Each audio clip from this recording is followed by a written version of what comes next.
समाज ने दोबारा सजाया, इस दफा थोड़ा फीका सजाया। रंग छीन बेरंग बनाया, वस्त्र पे उसके सफेद रंग चढ़ाया। शोभा था श्रृंगार जिसके रूप का, फिर भी नियमों ने श्रृंगार विहीन बनाया। नाम दे विधवा का समाज ने उसको खूब रुलाया। बदल दिया गया अस्तित्व जीवन का, हर खुशहाल पल से तिरस्कृत किया। मान मनहूस कदमों को शुभ कार्यों से दूर किया। क्यों समाज ने नारी के साथ ऐसा किया? बदला रूप कभी देखा है तुमने किसी पुरुष का? न देखा कभी सफेद लिबास में लिपटा हुआ। विधवा जीवन क्यों देखा है सिर्फ नारी का? क्यों पुरुष का कोई विधवा जीवन न हुआ? ये लाइनें हैं सुजाता कश्यप जी की। नमस्कार, मैं पल्लवी सिंह आप सभी का स्वागत करती हूँ नैतिक संवाद के इस विशेष अंक में। आज हम चर्चा करेंगे विधवा के जीवन पर। विधवा पुनर्विवाह के बारे में बताएंगे। विधवा पुनर्विवाह हमारे समाज में कितना स्वीकार्य है, इस बात पर चर्चा करेंगे। विधवा विवाह की प्रथा प्रचलित न होने के कारण जो अनिष्ट हो रहा है वह सभी को मालूम है। बहुत से लोग यह कदम उठाने का साहस नहीं रखते, लेकिन यह मानते हैं कि इस प्रथा का प्रचलित होना अत्यंत आवश्यक है। शंभुनाथ जी के द्वारा लिखित पुस्तक सामाजिक क्रांति के दस्तावेज से कुछ पंक्तियां ली हैं मैंने।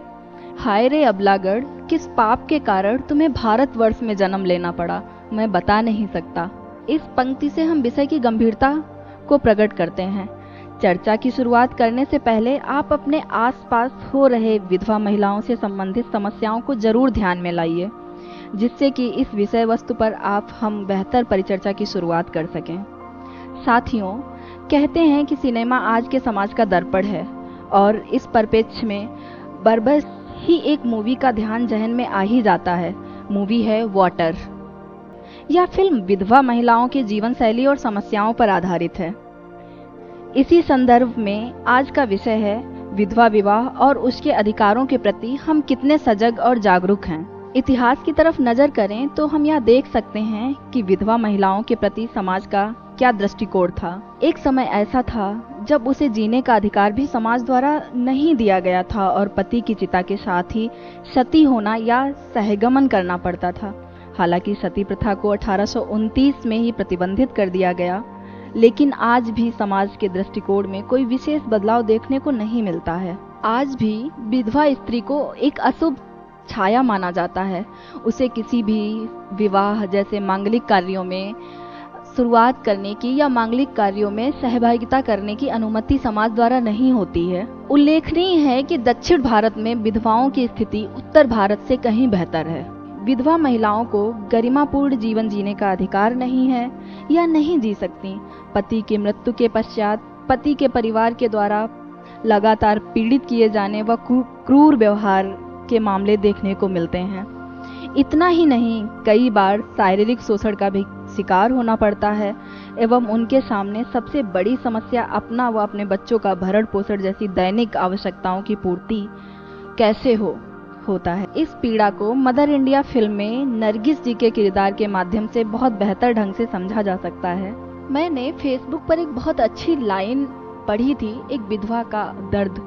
एक विधवा स्त्री अपने पति की फोटो के सामने बैठी है और वो अपनी पति की फोटो से कहती है, हाँ तुम्हारी याद आती है, तुम्हारे बिना जिया भी नहीं जाता, लेकिन क्या यह जरूरी है कि मैं जीते जी कफन ओढ़कर टहलूं। इन लाइनों से हम एक विधवा के मनोदशा को बहुत अच्छी तरह से समझ सकते हैं। साथियों, आइए देखते हैं इस समस्या के क्या समाधान हो सकते हैं। हम सब मिलकर ही तो समाधान करेंगे सारी समस्याओं का। विधवा पुनर्विवाह कानून को सन 1856 में वैधता मिल गई थी, परंतु आज भी समाज ने इस मसले पर जागरूकता की कमी है।